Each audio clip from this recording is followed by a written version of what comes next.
Hi everyone, আসসালামু আলাইকুম। আশা করি সবাই ভালো আছেন। আজকে আপনাদের সাথে শেয়ার করব কাঁচা আমের ললি বা আইসক্রিম, যে যেটা বলে থাকেন। একদম টকঝাল মিষ্টি ঠান্ডা ঠান্ডা কাঁচা আমের আইসক্রিম। আপনারা পুরো ভিডিওটা দেখলেই বুঝতে পারবেন, বলবেন যে এই মজার আইসক্রিমটা তৈরি করতে মাত্র 2-3টা উপকরণের প্রয়োজন হয়। হ্যাঁ, অবশ্যই এই আইসক্রিমটা তৈরি করা এতটাই সহজ, মাত্র 2 থেকে 3টা উপকরণের মাধ্যমেই এই মজার টকঝাল মিষ্টি আইসক্রিমটা আপনারা তৈরি করে ঝটপট খেয়ে নিতে পারবেন। তো দেখতে থাকেন রেসিপিটা, আশা করি ভালো লাগবে। আইসক্রিমটা তৈরি করার জন্য এখানে আমি 4টা মাঝারি আকারের আম নিয়ে নিয়েছি। আমগুলোকে আপনারা চাইলে বাফেও সিদ্ধ করে নিতে পারেন। আমি খুব সুন্দরভাবে পানি দিয়ে পরিষ্কার করে ধুয়ে নেওয়ার পর এখন পানির ভিতরে আমগুলোকে সিদ্ধ করব। এখানে একটা পাত্রে দিয়ে দিছি 4 কাপ পরিমাণ পানি। পানির ভিতর এখন আমি আমগুলোকে খুব ভালোভাবে সিদ্ধ করে নেব। পানির ভিতর যখন বলক উঠে আসবে তখনই কিন্তু আমগুলো দিয়ে দিতে হবে। আম দেওয়ার পর একটা ঢাকনা দিয়ে ঢেকে দিতে হবে আমগুলো সিদ্ধ হওয়ার জন্য।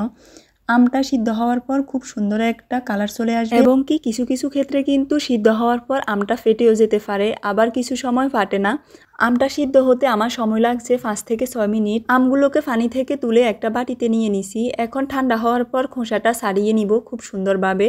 এখানে আমি আরও একটা কথা বলি, আমটা সিদ্ধ হতে আমার সময় লাগছে 5 থেকে 6 মিনিট। আপনাদের কিন্তু এর থেকে কম সময়ও লাগতে পারে, যেহেতু আমি চুলার আঁচটা কমিয়ে দিয়ে আমটা সিদ্ধ করছি।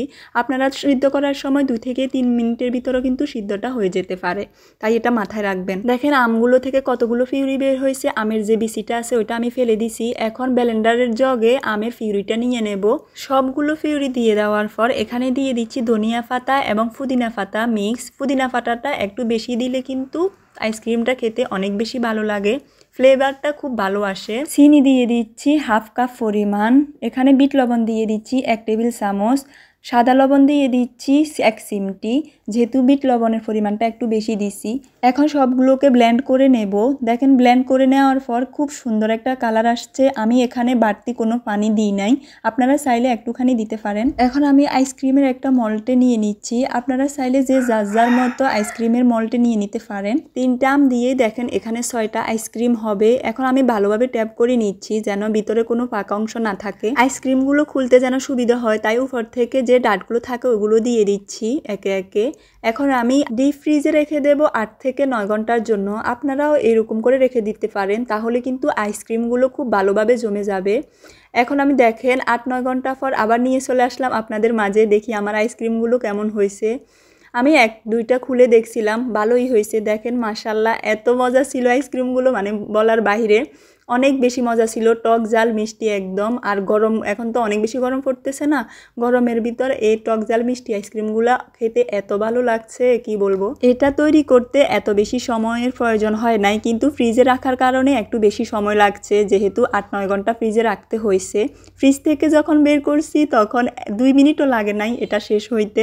সবাই একদম কাড়াকাড়ি করে নিয়ে খেয়ে নিছে। আমি মনে হয় এই আমের সিজনে এটা 3-4 বার বানাতে হবে, যেহেতু সবাই অনেক বেশি বলতেছে। তো সবাইকে ধন্যবাদ এতক্ষণ রেসিপিটা দেখার জন্য। রেসিপিটা যদি আপনাদের ভালো লেগে থাকে অবশ্যই কমেন্টে জানাবেন। আমি আশা করব এই গরমে আপনারা একবার হলেও তৈরি করবেন, যেহেতু এখন সবার বাসায় কম বেশি আম আছে, আর বাজারে তো এখন অহরহর কাঁচা আম পাওয়া যাচ্ছে। তাই আমি বলবো আপনারা একবার হলেও এটা বাসায় ট্রাই করবেন। এটা অনেক বেশি মজার, একদম টকঝাল মিষ্টি, খেতে অনেক বেশি ভালো লাগে। আবারও সবাইকে ধন্যবাদ এতক্ষণ রেসিপিটা দেখার জন্য। আল্লাহ হাফেজ, আসসালামু আলাইকুম, ভালো থাকেন সবাই।